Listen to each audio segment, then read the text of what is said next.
every deal, there's power, persuasion, and performance. This is the shark side, where ambition meets discipline. Welcome to the shark side.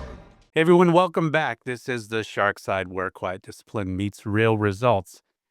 I have a phenomenal guest for you guys today. LaShaun is in here, old school sales guy.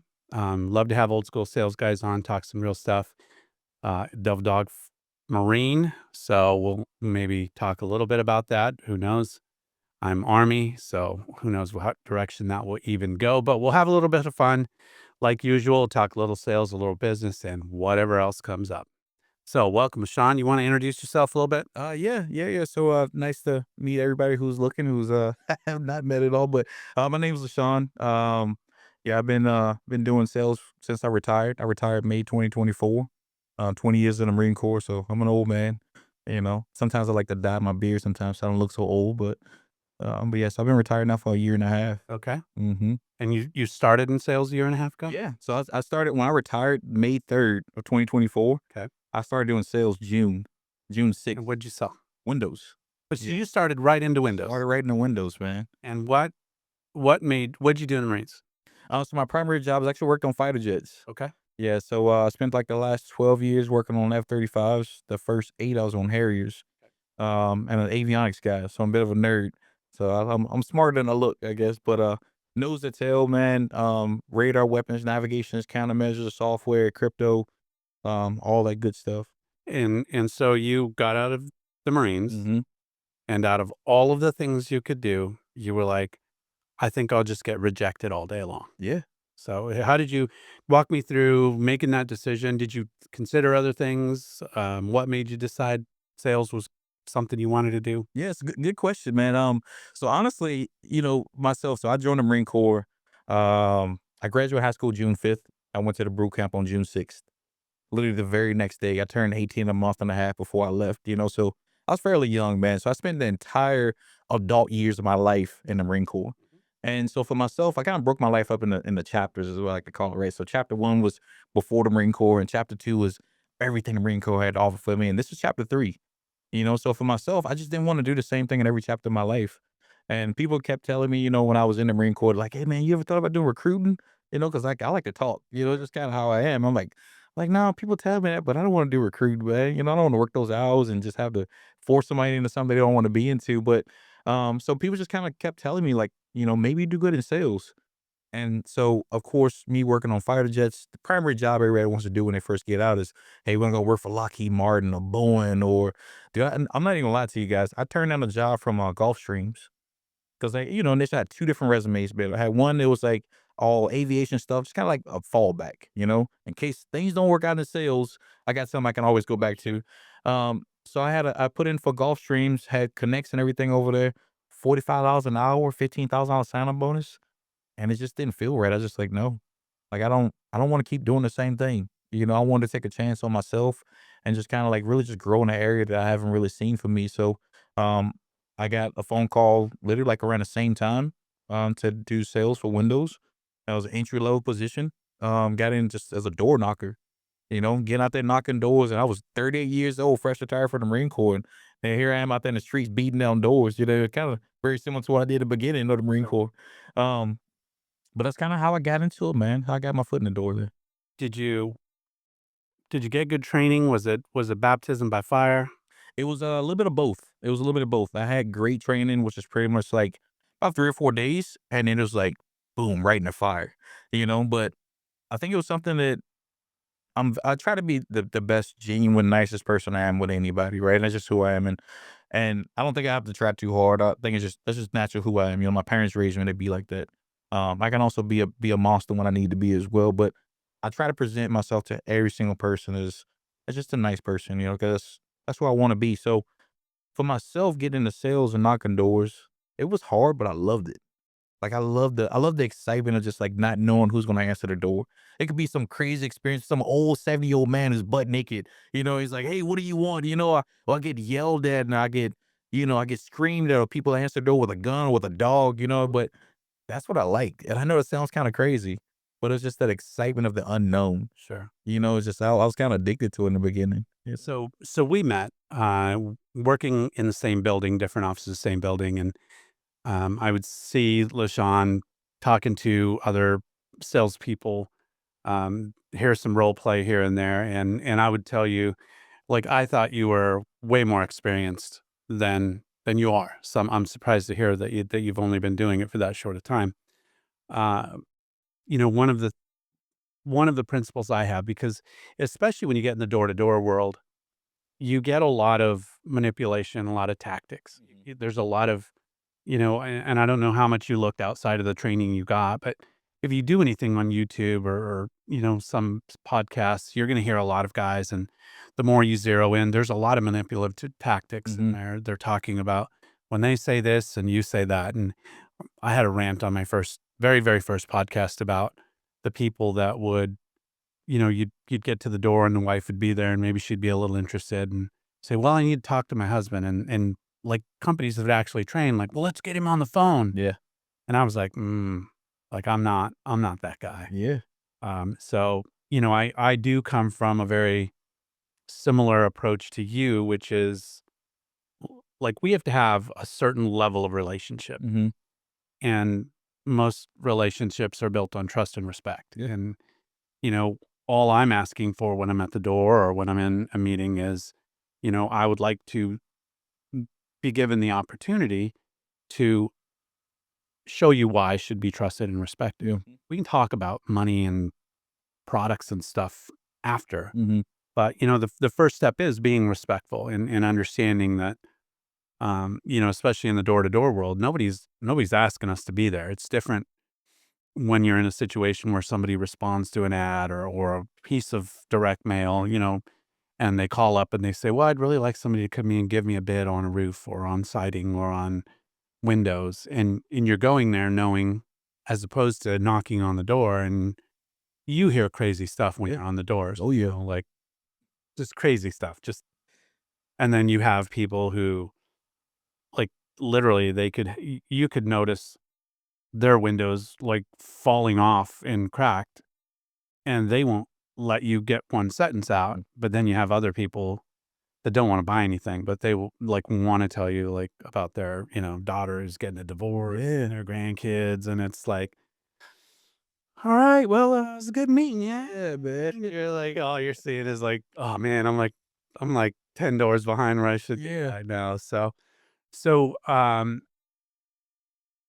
how do you, deal with, because the hardest thing we do in sales really is positioning our minds to say that the 39 people that said no wasn't a failure.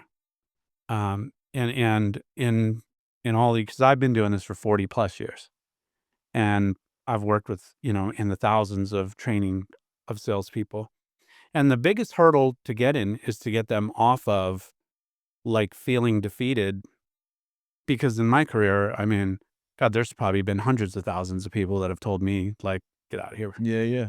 Um, but I've never, I mean, luckily, for me, I was just built such that, like, it didn't really bother me. I was just like, okay, well, maybe the next one will buy something. And then they said no. And it was like, okay, well, I mean, I know sooner or later somebody's going to buy something. So technically, I'm getting closer. There you go. So how did you deal with like that constant getting hit in the face with no on the doors? Yeah, I think that last phrase you did right there is just exactly what it is, right? It's just every no is one no closer to a yes, and it's just once you have that perspective shift, and this is with anything with life, right? It's all about perspective, right? We can't get away from rejection in life. We can't get away from people telling us no. We can't get away from the bad and unavoidable things, right? But we can always have our perspective on it. So I can never say I knock on the door and if every single person told me yes, that'd be phenomenal. But I'm expecting the no. But the no's, I gotta get those out of the way to get to my yeses, you know? So I had a homeowner actually tell me this phrase. He said, "Man, you kissed enough frogs, you found a prince." And I thought that was phenomenal because that's what it is. Like I knock on enough doors, I'm gonna find a yes. But I knew like for myself, like I was just tenacious, man. I didn't want to come home and tell my family like, "Hey, dad didn't get a set today. I didn't set no appointments today. I didn't get any yeses," you know? So I stayed out there and I kept pushing. And there were days I was knocking, my average was 200 doors a day. Oh my You know, gosh, that's a lot. I had a crazy day where I knocked 400 doors. It was last summer, 117 degrees outside. I knocked 400 doors in that one day. People look at me like, man, what is wrong with you? Like, are you crazy? I'm like, no, I'm a retired Marine. That's what we do. So what transferred from being a Marine to being in sales? That's tenacity, man. You know, that ability to face adversity and keep pushing forward. And that's for me, like, was everything, especially in door to door. You know, like it's very easy to get consumed in the know, and you know, people want to protect your mental health and all these things, all this negativity. But for me, it's like, man, I'm spreading positivity out here. Even the people who tell me no, it's like I'm still giving them something good. So just myself, just my ability to look at an adverse situation and say, I'm gonna make it out no matter what. You know, and I tell all my guys, hey, if you don't think you can get through what you're going through, look at what you already been through. And so I've been through a ton, you know, in my life, in my career, and all those other things. And it's like, to me, I feel like it's nothing can stop me. You can tell me no all day long, and I'm gonna smile and say, God bless you. I'm gonna keep pushing forward. That's You know. awesome. See, for me, because the being in the Army wasn't that hard. I mean, I'll be honest with you. It was like, it was no more taxing than being in a sport to me. It was kind of similar, but I really attached myself to processes, and it really got me thinking in terms of process for everything. So I always went into sales trying to break it down to, because I thought to myself, like, every time we had a process, we would look at the process and we would say, okay, now we have process. What could go wrong with the process? When the process goes wrong, how do I respond to Mhm. that? And I looked at it and I'm like, well, why wouldn't I, want that for my business? Why wouldn't I organize my day the way I did, with the discipline and the strictness? And then why wouldn't I discipline myself and have a process for how I talk to people? Mhm. Like, because there's going to be days where, life comes along and I am distracted. And I thought to myself, well, if I'm distracted, I always have the process to go back to. I won't forget to ask questions. And that's the other thing, in order to really do the best job I could do helping people, I had to ask a lot of questions to understand where they were. And, I think when I look back a lot at when I was first in sales or when I'm training people, a lot of it is they're so busy they're so eager to get to, let me tell you what I can do, Mhm. that they forget to ask a lot of questions. And so for me, that process was just critical. Okay, so now you're doing the window thing, knocking doors, and then you built a team. What's harder, selling or building a team to sell? So I'm gonna be honest with you. So the team was kind of built for me already. I started in, like I said, at just entry level position. We call it just a marketing coordinator, right? So, um, I kick butt at that, man. You know, I did my thing out there, and I was only a coordinator for 3 months. So at about the 3 month mark, they approached me and was like, "Hey, you want to become a junior sales director?" So at that point, as a junior sales director, my job was to go out and I set my own appointments and I run my own appointment. Run the appointments. So I'm doing them both, right? So I did that, and it's only like a month and a half, and I was pretty successful with that as well. And it was like, "Hey, man, you're a senior director now." So now I'm able to go and run other people's appointments. So I think it was probably like 6 months in, I was a senior director. Started from entry level all the way up, and then just keep doing my thing with that. I was a primary guy, and then the team was just kind of there. I had my senior guy who moved up, and he moved out, and then I came up into the next position as an FCO, which is basically like now I'm in charge of all the training and in charge of all the area management and people's personal problems and just everything going on. What's your biggest frustration trying to train people? Um, I would say my biggest frustration trying to train people is just being able to, especially because so this job's commission only. Okay. My biggest frustration when trying to train people is getting people bought in on the idea and the possibility of life-changing money. And it's like, anybody can come into any job and like I can teach you just the basics, like, hey, this is how you work the apps and this is how you knock on doors. And, I can turn any person into a great door knocker. But it's when times get hard is the roughest part about training. And I tell people that from the beginning because I don't want people walking to something that the unexpected. And then before you know it, like, man, like I didn't get any sales this week or next week or the week after. So I'm very transparent to those guys, but I let them know because I want to prepare them for worse. And I think that's one of those things that, we took from being in the military is like you prepare you guys for the best and for the worst. But the more I prepare you for the worst, then the better you're going to be when it comes. And then, so a couple of controversial things we'll talk about in sales in Sure. general. And number one, scripts. Hmm. So Did you have scripts? Do you like scripts? Did you use scripts? Yeah, so we have a basic script for just our coordinators, right? And I would say that it is phenomenal, like, to have people have just something that's just a basis for them to go back to. Like, this is has all the information that the homeowner needs to know. It positions the director, so when the director comes in to run appointments, that there's just straight continuity. So the homeowner heard this at the door, and the director comes in, he's saying and speaking the same language. As a director, I also had a script that's about 8 pages long. Oh my goodness. Ton of information in there, right? It took me probably like a week and a half to learn this thing. But I really liked it. Now, of course, I think Mike Tyson said everybody's got a plan until you get punched in the face, right? We used to say that in the Marine Corps, it's like everybody got a plan until the first round go down the range. And that's exactly how it is, even just at the door.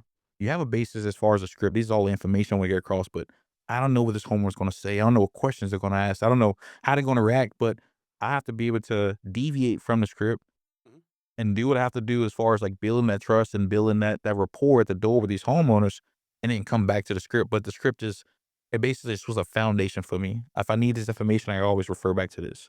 Same thing when I get into appointments and I'm running appointments and closing deals. It's like I got this whole long script, but based on the homeowner, I'm tailoring it to them. It's like I'm coming in, I'm asking questions right away because I want to know what are your pain points, what issues are you dealing with, what problem am I here to solve. And once I figure that out, then I'm just like, "Psh, you should have let me in your house because now you got to be out my windows in a minute. You don't even know what's about to happen to you. But I love that, man. But my biggest part when it came to the sales was just my opportunity to help people. I told people all the time, my guys, I said, money's a byproduct. We're going into this with the right intentions and the right reasons, and we're here to help. We treat people like family because we're a small family owned business, and that's what it is. So getting out there and we building that trust with people, but it's genuine trust. And I don't even like to consider myself a salesman. I go in people's homes like, don't call me a salesman. I'm just a guy with the information. If you like what I got, great. If you don't, that's great too. I met amazing people and I walk out with a smile. And that's pretty much what I taught my guys, man. It's like you go into and you knock on these people's door with the intentions of helping people. I'm not here to take your money. I'm here to solve a problem for you. And that's what we do. The money just it's gonna happen as we come along. No, I'm 100% bought into that. I believe truly that it's almost, I mean, we do sell. Hmm. There's no doubt about that. But again, I think I'm exactly aligned with you that whatever I'm representing, whether it's advertising or windows or roofs or digital marketing, bottled water, somebody needs it Yeah. and somebody's going to buy it. And really, I'm just sort of a conduit between some people who need it and some people who have it. Yeah. And I'm just trying to help both ends. And then I think if you go out with good intentions, because for me, referrals and reviews have always been a big deal. And I think when you do the right thing, you start getting referrals, and you understand that as a matter of fact, there's a chapter in my book that's called "Build an Army," and it's just all about doing such a great job that you have 100 or 1,000 people out there that when somebody needs something related to what you do, you have these 1,000 people out there just shouting your name like, "Oh, you need to talk to MJ because he did such a great job for us, or he did such a great Yeah. job for my parents, or he did such a great job for my brother." Because I think too many people go for that short-term kill without thinking like what that experience is going to be. Because one of my mentors taught me, you really, we had a big whiteboard where we would write down our sales, like the number of sales and the total amount. And everybody would be like, "Oh, I just closed, two for $7,500." And they would be going to write it on the board, and you go, "Hold up. Did you get a referral?" And they'd go, "Not yet, but," and he'd be like, Yeah. you Yeah. didn't close it yet. Hmm. You didn't close that till you got a referral or a review." And I think that when we sort of think in those terms, then all of a sudden we do a little bit better job because we have to think about the long term. Like, you know, yeah, they might buy today and sign a contract, and now a week from now they're kind of like not happy with it, and then you I don't know how much you got involved with like the installation part of it, or communication from that. But what tends to happen is when we talk people into things that they're not ready for, they don't really want, but we overpower them. Because you've got a strong personality. In the right situation, you could probably tip the scales in a few instances that you didn't, by being a little bit more direct, by telling them, "I'll just sign today." Yeah, a little more assertive. Yeah. But what ends up happening is those people get remorse. And then when the scheduling calls, they're not really happy with the schedule. And then when the installation starts, somebody stepped on a plant or somebody, and all grace they would have had is gone because now they're just feeling negative about the whole thing. So they nitpick the whole process, and then they leave a bad review. And then if the neighbor across the street says, "Oh, we were thinking about new windows, don't use that company because," and they list off Yeah. all these things. And so I think it's refreshing to hear somebody, especially in the newer generation, because I'm the older generation, you're not the older generation, that really looks at sales like that. Um, you want that relationship because, for instance, what would not a great, but just a good, where you would feel good about yourself, number of sales you would make in a week? I would say 5. Okay, And sale a day. yeah, Basically. sell a day. So you're probably not going to work all 52 weeks because you got to take some days off, maybe go on vacation, whatever. For sure. So that really realistically means you only need 250 people in all of the area to say, that sounds like a good idea. Like, I want to do this. And sometimes we lose perspective because, everything's fast forward and everything's these big numbers now. And it's like, if we work that math backward, like all of a sudden all the pressure's off. And then we're just looking for the right 250 people. And I love a lot of the sales scripts and a lot of the approaches where the people do say, "Hey, I want to learn a little bit about you and I'll tell you a little bit about me. And if it makes sense and we're a good fit, then we can talk about installation schedule, pricing, all of that stuff." Because it takes the pressure off of both of you. Yes. Because, now it's just, all right, does this make sense for both of us? And I jokingly talk a lot about sales being a lot like dating. Like, none of us would knock on a door or see a girl across the room or a guy across the room and walk up and go, "You're pretty good looking. You look like somebody I would marry. Would you consider getting engaged to me today?" But like in sales, we feel it's appropriate to talk to people like that instead of saying, "Hey, like you look like a good candidate to do business with my company. I'd like to spend a little bit of time telling you, what we do. And if it makes sense, we can talk. We can talk about the specifics and next steps." And I've had so much success just gaining that initial conversation of, let's just see first. Like, I'm not going to give you pricing if you don't want it. I'm not going to, at the end of the day, you hold the pen. I can't force you to sign anything. So why don't we have a quick conversation to see if this even makes sense? Yeah. And I think, one of the things that I do like about door to door is by nature, it's very process oriented and it's very step oriented. Because in most cases, when you have the Canvas teams, their job is just to say, "Hey, here's our value. Would you like an appointment to learn more?" Yeah. And then the next person can come in and say, "Hey, I'm happy and I'm honored that, you're allowing us to have this conversation," or, whatever that conversation looks like. But it is very next step oriented, which I think is, for me, I've always kind of trained that sales is a series of small sales. The goal is never the $20,000 window project.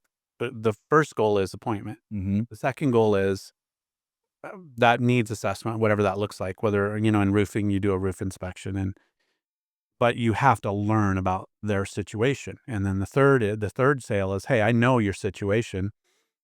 Can I offer A solution. a solution? Can I offer some suggestions on the directions you can go?"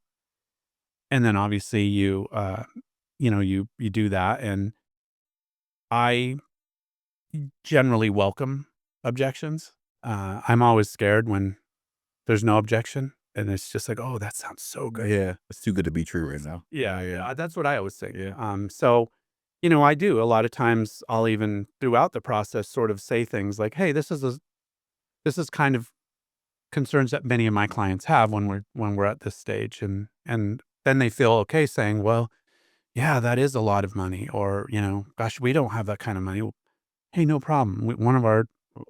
One of our solutions for you is we have in-house financing or third party financing or whatever that looks like. But um, objections for me are just more of a clarification. Mm-hmm. Um, there's I would always talk about objections are either price or product. Yeah. Like there's nothing else. Mm-hmm. They can use a million different words, but price or product. So the price really is, I don't have $20,000 in my bank account and I just filed bankruptcy. Okay. That's a price objection that we can't overcome. I don't have $20,000. Okay. No problem. We have some financing options we can look at. If they qualify, great. If they don't, so be it. Everything else is product, meaning the product itself doesn't work, or I like your product. I don't like your product $20,000. Yeah. In which case, let's talk about that. Yeah. What do you have what are you comparing that to? I'm just curious. Well, we had another company out here and they could do it for $17,000. I understand. I do this. You do this. You probably ran 4 or 5 appointments a day. Mm-hmm. I do this 100 times a month. Yeah. And that comes up. And generally when that comes up, it's because of lower quality materials, longer lead times. Yeah, there's a reason it's associated to it. Or Yeah. workmanship, Yeah. et cetera, et cetera. Here's your options as far as that goes. And so but all of this is very, like you said, it's intended to help them through the process. It's not intended for me to trick you into Yeah. just being so uncomfortable that you don't know how to get me out of your house now. So you're just going to be like, well, I guess, we'll try the financing. Yeah. And I think even just caveat on what you're talking about as far as objections, I like to tell my guys when I was training, and I don't, again, most of my experience of this is just one, just through life, but two, I've learned a lot of just watching videos and things like that, but also just having an innate ability just to kind of level with people. And for me, I've always looked at objections as my opportunity to show them human. I humanize myself. Like you express to me like this is a reason why you can't do something. And I want to show you like, hey, I'm human too. I get you. I'm very understanding that we all go through these different problems. We all got what it is. How can I help you solve this problem for you? Like, because I'm still here. And it's with or without my company. And I would tell them that. Like I would go through people's homes and I'd be like, hey, don't get these windows right here from me. Go do it somewhere else because it's going to help you out more. And that's just for myself. When people give me an objection, say, hey, I can't afford all these doing right now. Okay, well, what can you afford right now? Like, I want to be able to help you out. I don't care if it goes down to just one problem window. I had a guy, this is a true story. I had a guy went his home and he was telling me, he's like, man, I can't afford all my windows. Like, I know you want to do them all. I was like, no, man, I want to help solve a problem for you. Early in that conversation, he told me he'd been living in the house for 5 years. His kids, which their room's just on the far side of the house. I think it's on the west side of the house, so it's getting just a ton of sunlight. And he said, not once, and during the summer times, my kids been here spend a summer in their rooms. It's too hot. It's too hot. I said, dude, like, I don't even care about the rest of these. Let's get your kids taken care of. They shouldn't be uncomfortable in their own home. And I literally gave him the whole discount, gave him everything with it, for just those rooms for just his kids. That guy called me after the install done, and he was like, hey, man, I want to let you know I came out of my room looking for my kids, and they were in their rooms. And it was emotional when he was talking. I was like, That's a great result. I was like, this is why I do my job. It's because, like, you gave me an objection. I solved the problem for you, man. Like, I got you, And that's a great example of sometimes we're trying to hit grand slams when we can take a base hit. Yeah.